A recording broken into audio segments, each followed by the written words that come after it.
It's so good to be back in Pittsburgh. I only lived here a year and a half, but we moved a year and a half ago to the beaches of South Carolina, so to get away from the cold and snow of Pittsburgh. But it is so great to be back here.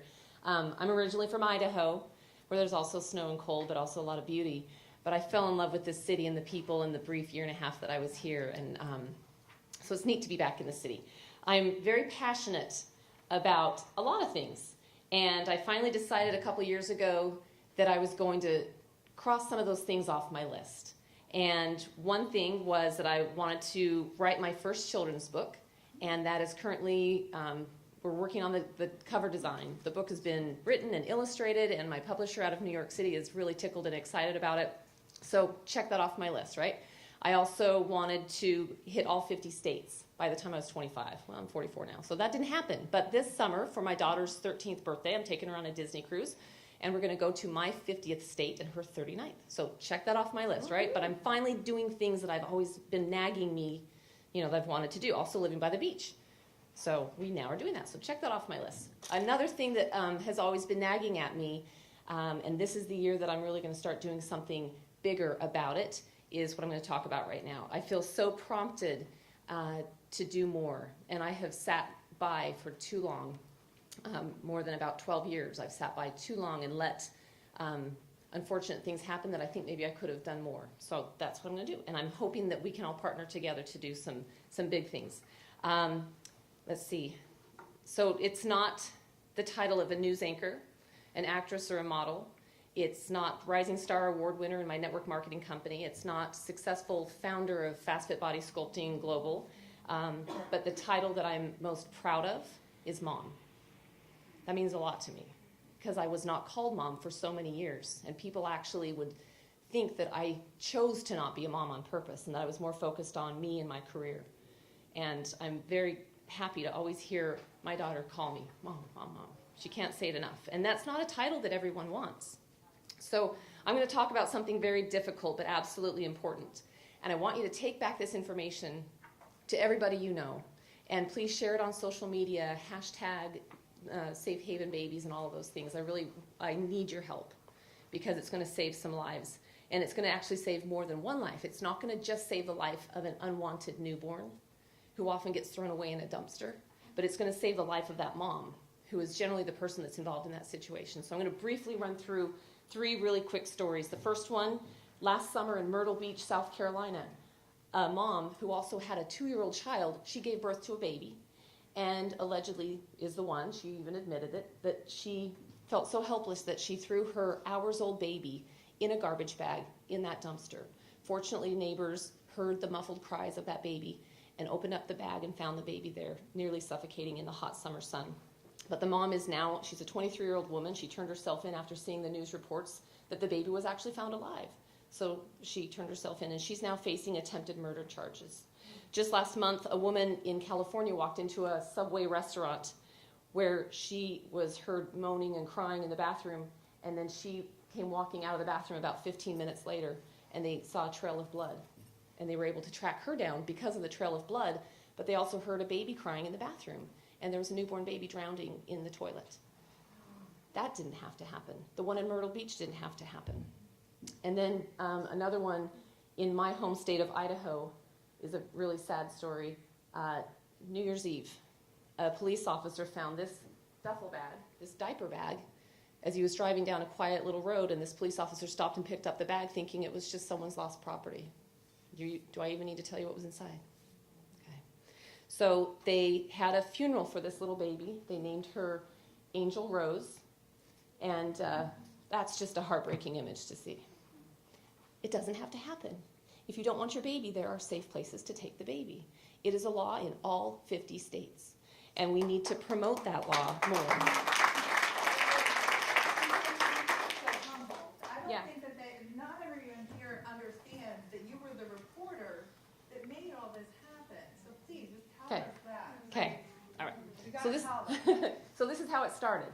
I was a news reporter. Perfect timing. I was a news reporter in Idaho, and in October of 2000, I got a tip from a police officer who said a baby had been found deceased in a dumpster in Idaho Falls, Idaho. So I rushed over to the scene. They're putting up the crime scene tape. This is them taking the body of a newborn out of the dumpster. And at the time, I had been married for several years, and we could not have a child. And I stood there just thinking, I would have taken that baby. I know plenty of people who would have taken that baby, who would feel so desperate to hide a pregnancy, which we found out an 18-year-old girl hid a pregnancy and then hid the delivery.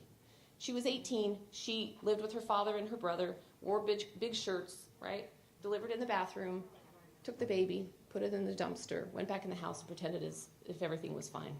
So, yes, I made it my mission to create a safe haven law in Idaho, and the governor of Idaho handed me the pen that he signed into law in the state of Idaho, that law, that if you don't want your baby to take it to a safe place. And so that was a very special moment that he says your fingerprints are all over that law in Idaho. And at the time, it was only in about 27 states.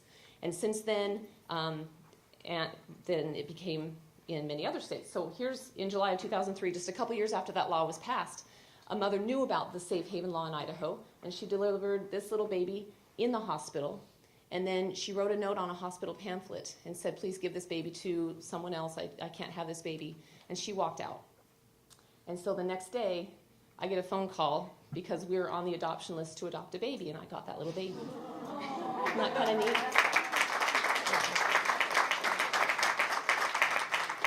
So I became a mom in a phone call, and I sent my husband to the store with a list of things, and he was running around the store getting all these things, and people were like, you're filling up 2 carts full of things for babies. When's your baby due? He said, the baby's at the house. So it happened really fast, but it was a really special thing. And then we were her foster parents for 1 year, and then we were able to legally adopt her, and this is on adoption day, just a little bit before she was 1 year old.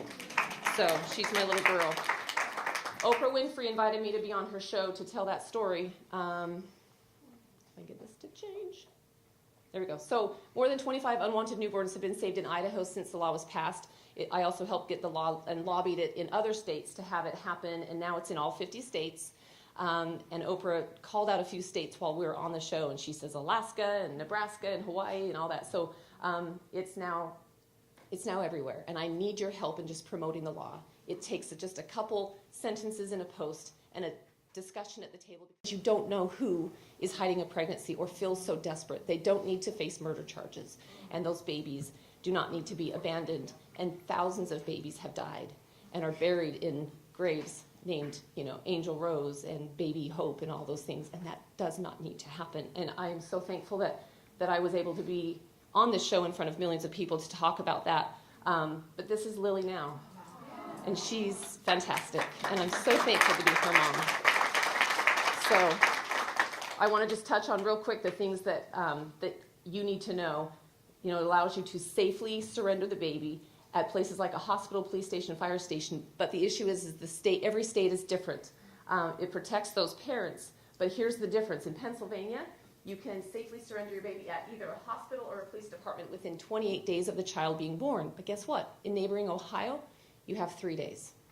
And you can safely surrender the baby at a hospital, EMS provider, or a law enforcement agency. How about we have this be the same in all 50 states? Would that not make sense? Yeah. What do we do? How do we hashtag? How do we make that happen? And I've talked to the National Safe Haven Alliance people, and I think it can be done. I don't think it's that hard to make this be more of a federal law than currently it's state by state, which we sure appreciate the states doing. We just need to find a couple powerful senators and people who can then just make this a federal law, 30 days, and make all the locations uniform. That's all we need. So awareness, public service announcements. I'm working on a national public service announcement, so then I'm going to need the media people to help me. But it's going to be a video where a child, like maybe Lily, says, thank you, Mom. And so it shows the baby being born in a bathroom or something, and then years later that child being thankful. So there are things that we're going to do. But a safe haven helps the most vulnerable have a chance at life. And it's the most beautiful law, and I'm so thankful that this is my mission, and that I have been touched by it. But that's the hashtag, and any ideas and support and help that you can help me in helping these type of children would be appreciated. So please promote the law and do all you can to save unwanted babies. Okay, thank you.